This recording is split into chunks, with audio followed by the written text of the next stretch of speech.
Todo ingat na ang ginagawa ng ilan nating mga kababayan para makaiwas sa Nipah virus. Samantala siniguro naman ng Department of Health na handa silang tumugon sakaling may maitalang kaso ng Nipah virus sa Pilipinas. Narito ang report.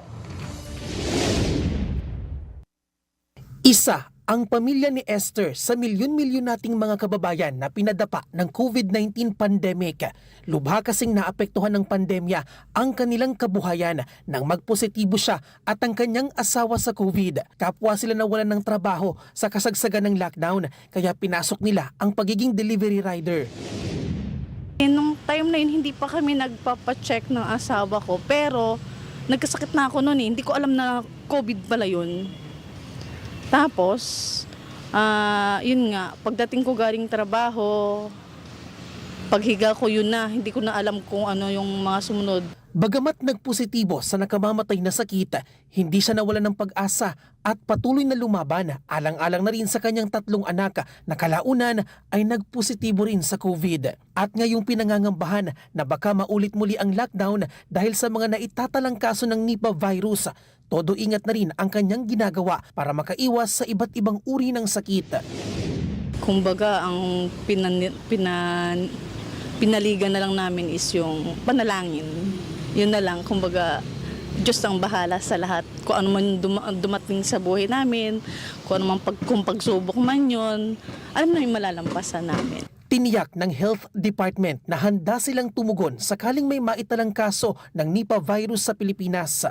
Ang Nipah virus ay isang zoonotic virus o sakit na galing sa infected na mga hayop gaya ng paniki at iba pang domestic animals at maaring maipasa sa tao sa pamamagitan ng kontaminadong pagkain o person-to-person contact. Unang natuklasan ng Nipah virus sa bansang Malaysia noong 1998 at nakarating din sa Singapore sa sumunod na taon pero parehong napigilan ito. Sa kasalukuyan, nagkakaroon ng seasonal outbreaks sa mga bansang Bangladesh at India. Sa ngayon ay may 5 confirmed cases sa West Bengal sa India. Nasa 100 individual ang natukoy na close contacts na binabantayan na rin.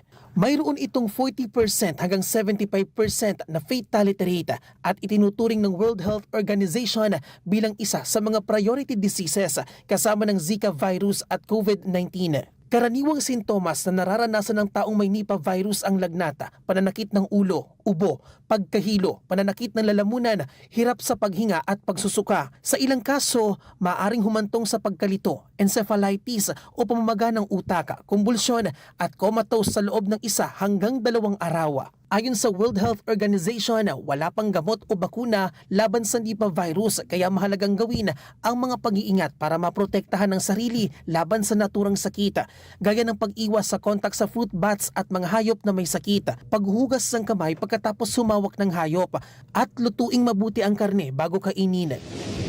Handa ang ating DOH para sa Nipah virus at iba pang sakit. Sa katunayan, hindi na bago itong Nipah virus sa atin.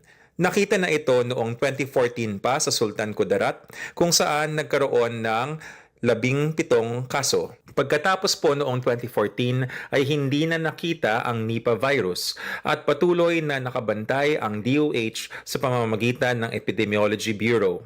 Noong 2023 lang rin sa pamumuno ni Secretary Teodoro Herbosa ay naglabas ng updated guidelines sa pagtugon sa Nipah virus. Nagpaalala rin ng DOH sa publiko na kung may travel history sa mga bansang may banta ng Nipah virus ay agad na magpakonsulta sa doktor o mag-report sa local health authority para maiwasan ang pagkalat ng naturang sakit.